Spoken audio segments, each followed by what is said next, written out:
Assalamualaikum warahmatullahi wabarakatuh, teman-teman semuanya. Di video kali ini saya akan sedikit berbagi pengalaman. Jadi ketika teman-teman membeli motor second atau bekas ya, jadi hal-hal apa saja yang harus diperhatikan dan apa saja yang harus kita cek supaya kita bisa tahu keadaan motornya seperti apa. Jadi contohnya seperti ini nih teman-teman. Ini motor customer saya ya, langganan saya di bengkel.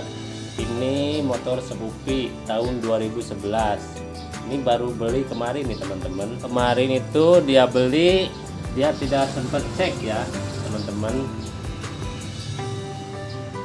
Teman saya itu percaya aja bahwa kata si penjualnya motor ini tidak ada kendala, semuanya oke, dan si pembeli pun percaya dengan si penjual ya, karena motor ini emang kemarin tidak ada keluhan ya. Ternyata ini kemarin beli, sekarang pas waktu sore dia cek ke bengkel mau isi oli ya, katanya takut belum ganti oli katanya. Terus saya cek buka oli, ternyata olinya nggak ada teman-teman, nggak ada olinya, ternyata nggak ada sama sekali. Nah ternyata kemarin diisi oli itu ngebulnya parah banget teman-teman. Ini baru beli kemarin. Jadi ya itu termasuk hal-hal yang harus diperhatikan ya teman-teman, seperti kita sebelum kita lakukan pembayaran atau pembelian, kita harus pandai-pandai atau kita harus bawa orang yang lebih tahu ya. Pertama kita cek dulu olinya ya, olinya misalkan kalau keadaan motor baik-baik saja, nggak ada asap, ada normal, kita cek dulu olinya ya teman-teman. Sayang juga kan kalau misalkan baru juga beli langsung turun mesin, kan itu biayanya lumayan lah kalau buat tune up oversize quarter, sekitar 400-600an dana itu harus sedia teman-teman. Jadi seperti itu ya teman-teman. Sebelum kita beli kendaraan bermotor, jadi kita harus pandai-pandai mengecek ya. Takutnya si pembeli itu ya seperti yang saya jelaskan tadi, takutnya si pembeli itu tahu motornya udah ngebul tapi dia pengen jual, gimana supaya tidak kelihatan asapnya. Jadi bisa saja si pembeli itu menguras oli ya supaya tidak ada asap yang keluar. Jadi itu sebagai patokan atau pengalaman saya saja ya. Jadi kita harus sedia payung sebelum hujan. Terus misalkan kayak kendaraan motor seperti Matic ya, hal-hal yang harus diperhatikan juga pada ini ya, pada blok CVT berisik atau enggak, itu bisa diakibatkan berbagai berbagai problem ya, atau pada roller, pada puli, pada otomatis. Kalau kita cek tenaga ya, kalau misalkan teman-teman yang tidak tahu, misalkan tidak paham tentang kendaraan bermotor, ya harus mengajak yang lebih tahu ya, seperti ke mekanik itu. Sekarang tuh banyak yang COD kayak gitu ya teman-teman, harus bisa lebih berhati-hati ya.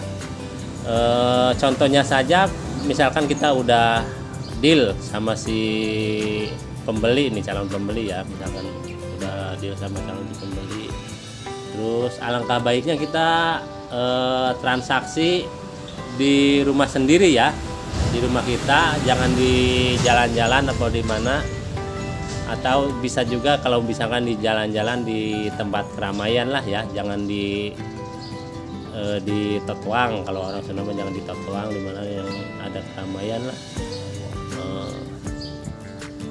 Bisa juga terjadi hal seperti ini teman-teman, si pembeli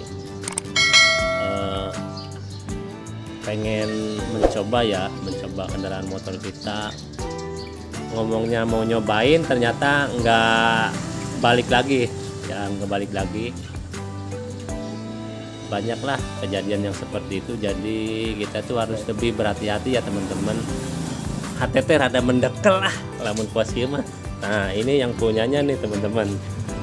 Kita tadinya aku masih Pak beli motor. Kemarin tuh beli itu dijajal tuh, emang nggak ngebul, nggak taunya nggak ada oli sama sekali. Pas bawa ke bengkel dikasih oli, langsung ngebul ya. Mungkin dia waktu ngejual, mungkin akunya kurang kontrol awalnya tuh.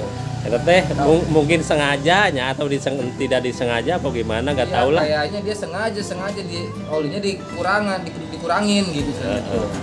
Saya kan nggak tahu, nggak ngerti masalah mesin. Iya. Jadi ternyata ya pas dicek olinya sama sekali nggak ada. Pas dikasih oli, masa keluar asap. Jadi ya gimana lagi ya, orang namanya udah jadi. Iya, masa harus dibalikin lagi ya? Iya, ya itu ya tanggung risiko sendiri kalau gini caranya mah. Kalau bisa paling kali kalau beli kendaraan cek dulu olinya. Ya, walaupun kelihatan nggak ngebul apa gimana juga ya. Jangan sampai. Nah, jadi seperti itu ya teman-teman. Kita tuh harus pandai-pandai kalau beli kendaraan motor yang bekas itu. Jadi seperti itu harus bisa benar-benar kita tuh ngecek. Kalau nggak ngerti sama yang ngerti gitu. Banyak hal-hal yang tidak terduga, nggak tahu ya asal motornya gimana kan ini juga. Padahal ini kan dari teman dekat sendiri apa ya yang jualnya ya. Ya lewat COD-an gitu awalnya tuh, dari teman ke teman lah gitu. Tapi kan kita percaya aja awalnya. Ya tapi kalau kayak gini mah ya udahlah, bingung gitu. Ya. Jadi mau nggak mau kita tuh harus ya dibetulin. Iya, masa kita beli motor dianggurin kan, apalagi Bapak buat dagang ya Pak ya? Iya, buat jualan, bukan buat dagang, buat jualan Pak. Oh, buat jualan. Oke. Nah, jadi itu ya teman-teman, sekedar berbagi pengalaman saja ya. Kurang lebihnya kalau ada kritik dan saran silakan komen di bawah. Buat Bapak juga harus berlapang dada ya Pak. Iya, begitulah. Nah ini teh bukan hal yang kita inginkan ya. Iya, di luar dugaan lah. Iya. Oke, tentunya Bakul Ngebul siap membantu supaya motor ini bisa dipakai dan tidak ada kerusakan. Oke, sekarang kita mau quarter dulu ya. Ini kebetulan masih operasi standar nih Pak nih. Masih operasi standar, belum diapa-apain. Ini terus kita pergantian piston aja ya, quarter pakai operasi 50 paling juga, karena ini udah omblak pisan. Nah, paling kita seal klep, top set, piston sama oli. Kayaknya yang lainnya udah oke lah. Ya kayak yang lainnya emang sih kendaraan ini kondisi motor masih belum dibongkar-bongkar nih kayaknya nih Pak. Cuman itu minusnya ngebul. Oke. Jadi insya Allah Pak sore lah jadilah ya Pak ya. Iya. Jadi bisa buat besok dibawa dagang lah. Buat jualan. Nah, kalau dagang sama jualan beda Pak? Beda. Oh beda. Bedanya apa Pak? Kalau jualan dijual, kalau dagang mah dagangan gitu. Oh, jadi begitu ya teman-teman. Saya baru tahu sekarang kalau jualan sama dagang itu beda teman-teman. Oke. Ya udah, sekarang kita mau kerjain ya. Ini tune up-nya ke Overset 50. Sekian dulu video singkat dari Bakul Ngebul. Semoga bermanfaat. Jangan lupa subscribe, like, share, dan komen. Saya ucapkan terima kasih. Wassalamualaikum warahmatullahi wabarakatuh. Sehat semuanya, harus waspada ketika membeli sesuatu. Bye.